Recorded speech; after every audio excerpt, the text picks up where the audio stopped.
یہ اسلامی تاریخ کا ایک نہایت اہم واقعہ ہے، کیونکہ آپ وہ عظیم شخصیت ہیں جو وفاداری، جرات اور قربانی کی علامت سمجھے جاتے ہیں۔ آپ رضی اللہ عنہ 4 شعبان 26 ہجری کو مدینہ منورہ میں پیدا ہوئے۔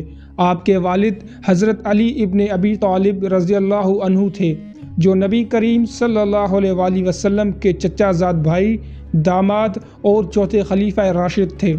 آپ رضی اللہ عنہ کی والدہ حضرت ام البنین فاطمہ بنت حزام تھیں، جو اپنی نیکی، تقوی اور اہل بیت سے بے حد محبت کے لیے مشہور تھی۔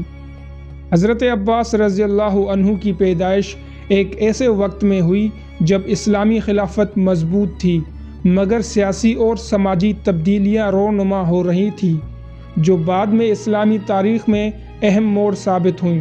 حضرت عباس بن علی رضی اللہ عنہ کی ولادت کے وقت ان کے والد حضرت علی رضی اللہ عنہ خلافت کی ذمہ داریوں سے پہلے ایک عظیم اسلامی مجاہد اور دانش مند شخصیت کے طور پر جانے جاتے تھے۔ نبی کریم صلی اللہ علیہ وآلہ وسلم کے بعد اسلام میں ان کا کردار نمایاں تھا، اور وہ ہمیشہ حق و صداقت کے علم بردار رہے۔ حضرت علی رضی اللہ عنہ نے اپنے تمام بچوں کی تربیت اسی اصول پر کی، اور حضرت عباس کو بھی بچپن سے ہی بہادری، حق پرستی اور عدل و انصاف کا درس دیا۔ جب حضرت عباس رضی اللہ عنہ کی ولادت ہوئی تو اہل مدینہ میں خوشی کی لہر دوڑ گئی، کیونکہ یہ حضرت علی رضی اللہ عنہ کے گھر میں ایک اور شجاعت اور صالح فرزند کی آمد تھی، جس کے بارے میں بعد میں معلوم ہوا کہ وہ تاریخ میں ایک عظیم قربانی دینے والا ہوگا۔ آپ کی والدہ حضرت ام البنین کو نبی کریم صلی اللہ علیہ وآلہ وسلم کے اہل بیت سے بے حد محبت تھی، اور یہی محبت انہوں نے اپنے بیٹے حضرت عباس میں بھی پیدا کی۔ وہ حضرت علی رضی اللہ عنہ سے شادی کے بعد ہمیشہ حضرت حسن اور حضرت حسین رضی اللہ عنہ کی عزت اور خدمت کو اپنی زندگی کا مشن سمجھتی تھیں۔ حضرت عباس بچپن سے ہی اپنے بھائی حضرت امام حسین رضی اللہ عنہ سے بے پناہ محبت کرتے تھے اور ان کے ساتھ ایک خاص وابستگی رکھتے تھے۔ اس محبت اور عقیدت کا مظاہرہ بعد میں میدان کربلا میں دیکھنے کو ملا، جب حضرت عباس نے اپنے بھائی اور اہل بیت کی حفاظت کے لیے اپنی جان کا نذرانہ پیش کر دیا۔ حضرت عباس رضی اللہ عنہ کا بچپن مدینہ منورہ کے مقدس ماحول میں گزرا، جہاں وہ نبی کریم صلی اللہ علیہ وآلہ وسلم کے گھرانے کے تربیت یافتہ افراد میں شامل تھے۔ حضرت علی رضی اللہ عنہ نے آپ کو دینی تعلیم کے ساتھ ساتھ جنگی مہارت بھی سکھائی، کیونکہ وہ جانتے تھے کہ اسلامی ریاست کو ہمیشہ شجاع اور بہادر افراد کی ضرورت ہوگی جو دین حق کے دفاع کے لیے کھڑے ہوں۔ حضرت عباس رضی اللہ عنہ نہ صرف ایک بہترین سپاہی بنے، بلکہ ان کی شخصیت میں حلم، صبر اور وفاداری کے اعلیٰ اوصاف بھی موجود تھے۔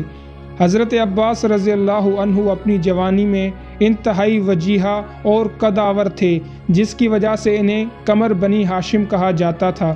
ان کی شکل و صورت نہایت دلکش تھی اور وہ جسمانی طور پر نہایت مضبوط تھے۔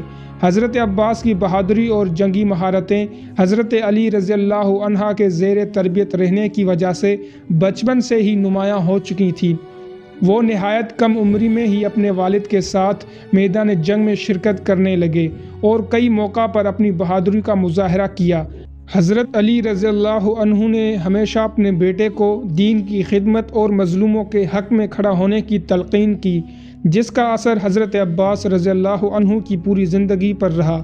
حضرت عباس بن علی رضی اللہ عنہ کی زندگی میں سب سے بڑا امتحان ان کی عظمت کا سب سے بڑا اظہار واقعہ کربلا میں ہوا، جب 61 ہجری میں حضرت امام حسین رضی اللہ عنہ نے یزید کی بیعت سے انکار کیا اور اپنے خاندان اور ساتھیوں کے ساتھ کربلا کی طرف روانہ ہوئے، تو حضرت عباس رضی اللہ عنہ ان کے ساتھ تھے۔ کربلا میں دشمن نے اہل بیت پر پانی بند کر دیا اور حضرت عباس رضی اللہ عنہ نے اپنی غیر معمولی شجاعت کا مظاہرہ کرتے ہوئے نہر فرات سے پانی لانے کی کوشش کی۔ وہ مشک بھر کر لائے، مگر واپسی پر دشمنوں نے حملہ کیا اور ان پر بے دردی سے وار کیے، یہاں تک کہ انہوں نے جام شہادت نوش کر لیا۔ حضرت عباس کی اس قربانی کو تاریخ اسلام میں ایک مثالی قربانی کے طور پر یاد کیا جاتا ہے۔ حضرت عباس بن علی رضی اللہ عنہ کی ولادت ایک ایسے وقت میں ہوئی جب اسلام کو بہادر، مخلص اور سچے وفاداروں کی ضرورت تھی۔